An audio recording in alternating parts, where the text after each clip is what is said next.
Hi everyone, welcome to this edition of Addington News, brought to you by Woodlands this week because it is the Harness 7000. Darren, before we get on to what's ahead this Friday night, last week excellent program and of course the road to the IRT New Zealand Cup continued. Yeah, it did. Underway with the two Group 3 races leading in, part of the whole process around nominations and rankings and everything else which will come out this week for the IRT New Zealand Cup and the Renwick Farms Dominion. And that whole process rolls on into the Hannon and everything else. But a couple of really good races last week, some real excitement on course, particularly from the syndicate that owned Alta Wiseguy. Yeah, absolutely it was, and of course a magic night for the Telfers. Steve and Amanda, 4 races they won, and Alta Wiseguy's performance was excellent. He stepped relatively slowly but quickly mustered speed and got the lead. Once he got there, he was always going to be very hard to beat. His stablemate BD Joe was excellent. Smithy's Terror was also very good. So I think that's going to be a pretty good guide for those 3 anyway. And of course, Muscle Mountain's return was outstanding. He beat Mataderos, who won the week before. So yeah, things are starting to shape up pretty nicely for the spring. Yeah, they are. Turnover was really good, 1.1 million. Really pleased with that. Margin was fair, 15.9. So it did mean that we lost a little bit of money. So that means the punters did well. Punters did well, yeah. As we said, as the stakes go up, unless the turnover goes up exponentially and the margin is really solid, there is a risk of losing some money. Yep. But it's offset by some other race meetings. So still in front for the season, but it was a race meeting where at the end of the day, the cash was a little bit behind where we started, about 26,000 behind where we started. So, and that's obviously with 2 Group 3 races of 30k. So it does happen from time to time. And as I say, the margin was 15.9%, 20%, everything would be sweet. Yep. Can't win all the time. No, absolutely not. Now, we've often talked on Addington News about the SAAC course, so can you just remind people what the SAAC course is? Stable Area Awareness Course. Yep. So for children below 15 that cannot go into the stable area, they go through a process of doing a registered course with our provider, Belinda. Yep. Richie, who looks after that for us and takes the kids through that process around awareness around the horses and what happens in the stable area so that they can get a pass to be in the stable area. Yep.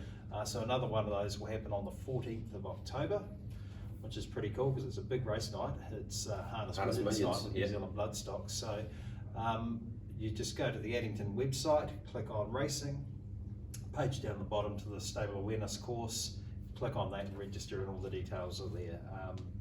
Very simple process just before the first race, normally just meeting over by the barbecue, and Belinda takes you through the stables and gets you that ticket that will allow you to be on course and to go in the stable area with an accompanied adult or guardian. Yep, as you've just mentioned, the addington.co.nz website, cup tickets on sale, moving very quickly, so don't forget to go there, all the details, including the corporate hospitality. Hey, we had a horse retire last week in the form of Classie Brigade. What a remarkable performer he has been. I think he won 21 races, nearly $600,000, and the race that stands out for me is actually a race he didn't win. He ran second to Lazarus in the Derby. His longevity's been incredible. He won 3 Kaikoura Cups, including the one here because of COVID. I think he's just done an incredible job for his connections, and obviously the majority of his, well, the latter part of his career has been with Robert and Jenna Dunn, and they've done a huge job to keep him at that level for such a long period. Yeah, so that's difficult in itself, but to keep him sound, to keep him competing at that level and competing well, I guess it's fair to say that the last couple of runs have been below par for his standard, and it's great that a horse of that quality can be retired safely, soundly, and have a life after racing. Yeah, I think Grant's going to ride it. He's going to have a good one. There's some footage on Harness Unhinged, which Nigel did at the beach last week, where the staff were riding the horse to saddle for first time, I think. Grant Einen's going to ride him, which is very cool. A trekking horse for Grant. I've spoken to him during the week, and that's cool. It's one of the important things about keeping these horses, one, sound, so they're racing and enjoying life racing, but enjoying life afterwards and being looked after. And they're valuable animals that all of our owners and trainers use as part of the racing industry and they take special care of them to make sure that that's the case, and we enforce that and want to see that happening, and this is a great example of it. Yeah, it really is. Cup and Dominion nominations have closed. The pleasing thing about that, 4 noms from Australia. Yeah, 4 noms from Australia for the Cup, a wee bit over our budgeted number. Yep. I think it's come down to 39 with Classie Brigade coming out. The 4 from Australia are obviously Majestic Cruiser. Rock and roll dude, bang, straight away, how good. So the 2 from Jason Grimson, I can cast no shadow, Majestic Cruiser, Lochinvar Art, who appears to be okay. Yep. His second run was a wee bit below par. But Rock and Roll Do, I actually dealt with Mick Stanley around into Dominions in particular. Yes. And also the Harness Jules trying to get a horse over here, and he bought bought into the whole process and a lot of interest in that, and I think it's played out for this particular horse because it's the same owners and they're very, very keen to be here, and of course he causes a massive upset. Wins the Caduceus at Group 1 level. And beating the likes of Copy that in Honolulu Bay, so we could very well see him here on the second Tuesday in November. Yep, definitely could. Hey, if you want to watch the full preview, you can do so shortly. Majestic Man, I reckon, will win race 5 on Friday night. Perfect race for him, short course, good barrier draw, and Dance Till Dawn can win the last race. We've got the 9 races. We're going to do a full preview though. You can stick around for that, and also a replay of those 2 features from last week. All right, let's get into a full meeting preview. Of course, Greg, Breeders' Night and those breeders' incentives that HRNZ announced last week have been well received, so it'll be interesting to see what happens as that plays out in the next couple of breeding seasons. But all of the breeders here as part of the race night this Friday night, and they'll have a good night on course. Yeah, they always do. And look, many of them will tell you this has been overdue. So I guess we have to congratulate HRNZ and the people that have got them behind this and understand it's going to be over $1 million. Obviously, there needs to be some sort of longer term plan, but I think that's going to happen too. So, yeah, it'll be interesting to see what does unfold, but at least it's a start. Absolutely. Race 1 gets underway at 5:36. Sponsors of the great race, the IRT New Zealand Cup, is the IRT Your Horse Our Passion Mobile Pace 1980, 5:36. Yeah, hard watch last time for Connections and Punters of Teresa Love. Got to the line first at Ashburton, but as she did at the trials the previous time, she galloped. She actually galloped about the 400, I think, in the trial, but it was right on the line there at Ashburton. So it was a hard watch. If she stays pacing in this, then she is the one to beat. And for those who backed her at her first start, you'll have to go again. There's a few handy horses in this, including a first starter called Pearls a Singer, who's trained by Regan Todd, has Barrier 1. Smoke on the Water comes out of the Charlie Brown Ultra Meteor races, the last couple. So this is a bit of a step back. Major Icons in the same category, and Chris Lynn's got a good barrier draw. So it won't be just line up and win for Teresa Love, but I think it's the best bet in the first. I'll go 8-4-5, a toss-up between 1 and 2. You talk about Breeders' Night, Greg, and those domestic stallions that are doing such a great job, and the likes of Terra to Love in this race, represented by Teresa Love, and Audacity of Sir Lincoln, and gee, they're doing a great job as well. Yeah, they went to battle those horses a number of times. Of course, Terra was a 3-time Cup winner, Sir Lincoln an Auckland Cup winner, a couple of great horses, leaving some pretty smart ones on the track. Race 2 is the first leg of the early quaddie. Woodland stud, 30 years of breeding, mobile pace 1980, 6:06. Yeah, magnificent supporters of the industry, as we know. Move It On Over can win this race. She's been racing well. He has, rather, for quite some time, and I think he gets the right sort of race this week. So Move It On Over with Zachary Butcher, who, of course, is spending a fair bit more time here in the south, to beat Tower of Love. This one by Johnny Rock out of Love to Live. So there's a link there to Terra to Love, but Johnny Rock, of course, did such a great job in the States, and he's starting to leave the odd horse too. So Tower of Love, excellent one at Ashburton last time when heavily backed. Over the page, we go to Mossdale Mac, who's so consistent. Never count out his chances, although I liked him more on the front row. And Terra Eyes is by Terra to Love, giving Graham Court another opportunity to get the stock of this guy home. That win 2 starts back was good, and he franked that by running third at Ashburton behind Change Around. So the form line pretty strong. First leg of that early quaddie, 6, 8, 13 and 9. Race number 3, Alabar World Class Size, 2-year-old mobile trot 1980 at 6:36. And of course, Alabar stand that great stallion Majestic Sun, and a very interesting bred horse number 1 here, Greg Sonny's sister. Not hard to work out, a sister to Sunday Sun. Yeah, the remarkable trotter, of course, who'll be lining up to try and win another Dominion in November. But yeah, Sonny's sister's been to the fore at the trials.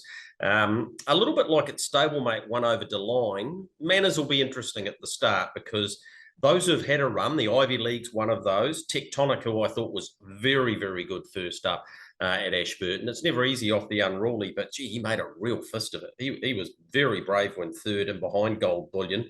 And Monarch Prince was fourth in that race. It's got a first four chance too. But I think Paul Nairn's pair, the Ivy League and Tectonic, might just have the race ring craft, courtesy of that first start and what they showed there. If they bring that to Addington, that makes them a pretty potent pair. Monarch Prince and one over the line to make up my first four.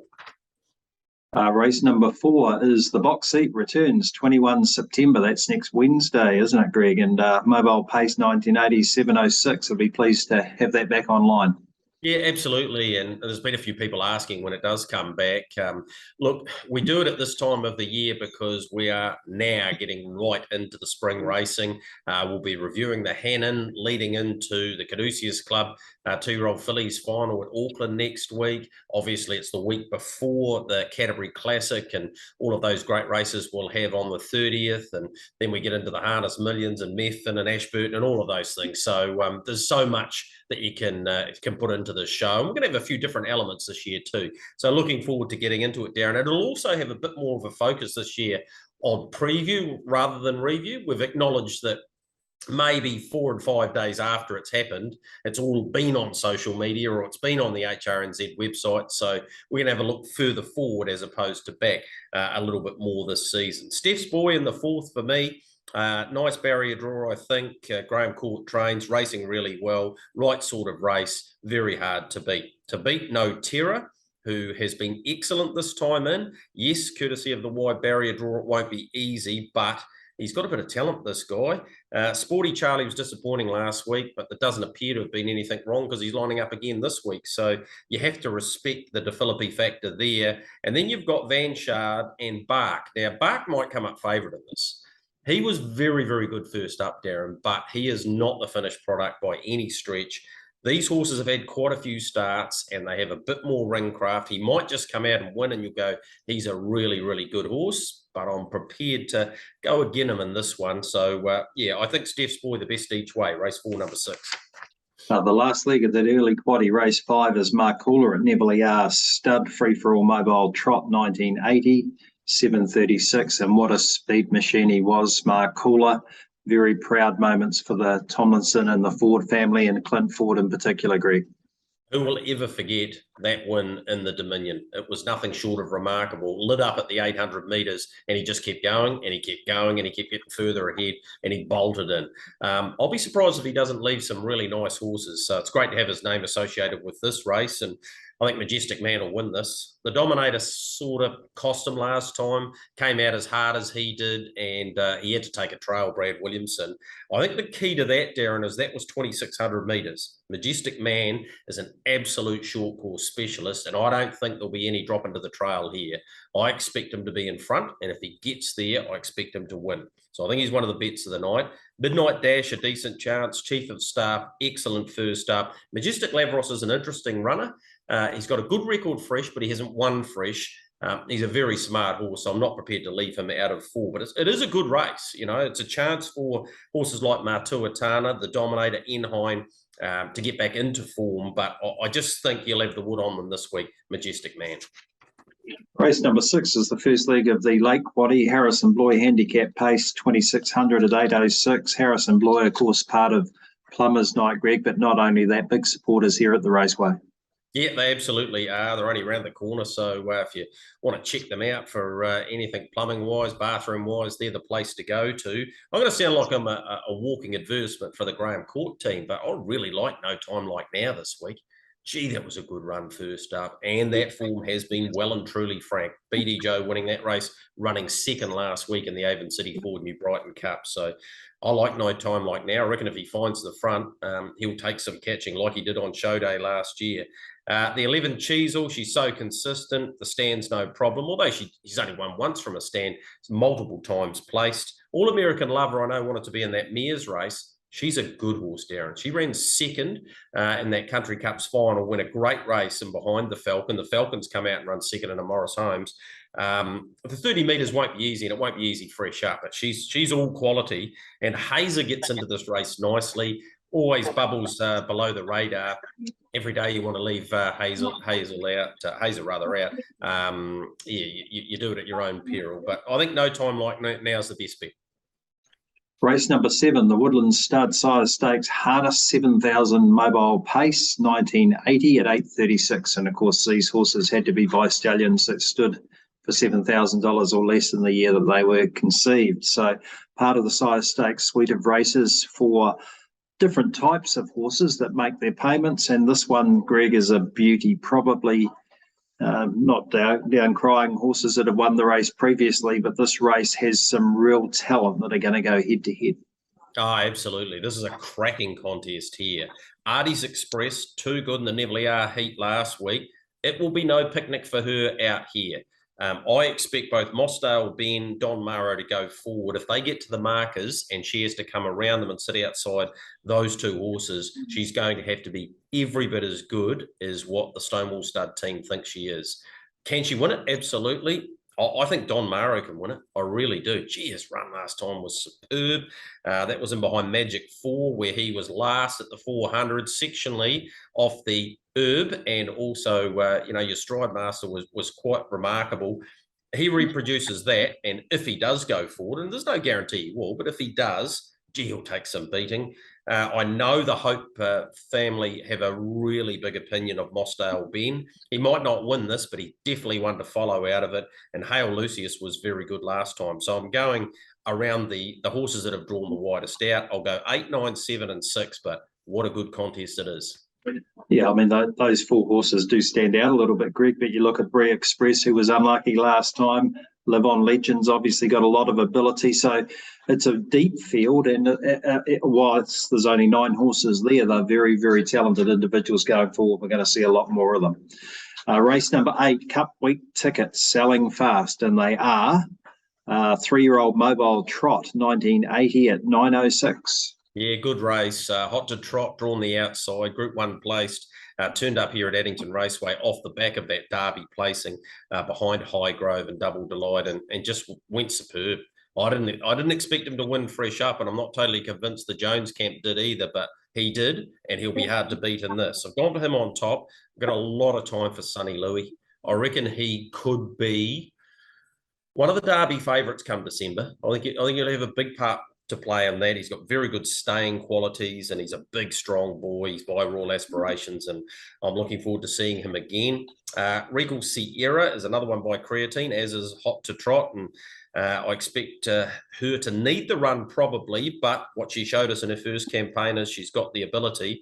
And another one by Creatine, this one out of Ella Pell, is Alatine, who has only had the 2 starts this time in and gone great in both of them, finishing second here at Addington and behind Casham, and then going to Oamaru and winning quite nicely there. 9, 8, 7, 6 for what is a really good crop of 3-year-olds, and there's still a few to be added to it when we get to some of those bigger races. Greg, we talk about domestic stallions and Royal Aspirations, Grant Beckett and the Fletcher team. What a job he is doing, and when he leaves the runner that gets to the races, which most of them do, they all have the ability. And another great example of the New Zealand breed and how well we're doing with that.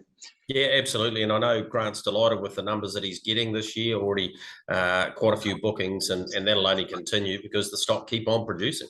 100%. Race number 9 is the First Direct Taxis Handicap Pace, finishing with a stand this week, a handicap 2,600, 9:36. A very talented group of horses, I think, here, Greg, that some of them are going to go a wee way. Yeah, and it's a tricky race to finish your quaddies and your pick sixes and the like. But I think Dance Till Dawn can bounce back into winning form here. She has won her only stand, and it's been a frustrating time because they need to teach her to race a wee bit as well. And her modus has generally been in front and rolling. And I think if she steps and finds the front here, it's probably going to be the way she can win this race. So I'll go for her on top. Anything Goes has any amount of ability. He's trained by Steve Dolan. He's not a guy who lines them up unless they're ready to go. And he has trialled, and he's trialled nicely, winning both of those, beating Happy Place and Dashing Major, who I didn't mention earlier on, but it's good to see him back at the races. And maybe he needs a run, but when he's trained by the Duns, who am I to question them? Come Together was out of favour last time, but she is much better than that. So I can see her bouncing back. And Tom Martin's probably the smoky in the race. Blair Orange and Graham Court combined. 3:10, 9 and 12 on what's a good night, but I think Majestic Man and in the last Dance Till Dawn might be the multi-way to go here at Addington on Friday night. Greg, of course, we've got a guaranteed, or we've got a terminating, I should say, pick 6 on Friday night as well. It's always worth having a look at. We had a really good crowd and spectators after the races last week. We had a wee bit of music there with Anton. Always goes down well. That'll happen again on the 30th of September. That's the next time that happens, the night of the Canterbury Classic. Spectators, of course, open after the last race anyway for people to come in and continue to celebrate. It's always good fun. We're going to leave you with a couple of videos, Greg, and the way to do that was to the 2 features last week, Mountain and Alta Wiseguy. It's worth replaying these back, just having a look at a couple of runs in behind. There's a couple that on the face of it on the night you thought perhaps underperformed a little bit. He's a Sport, Laver, the Falcon.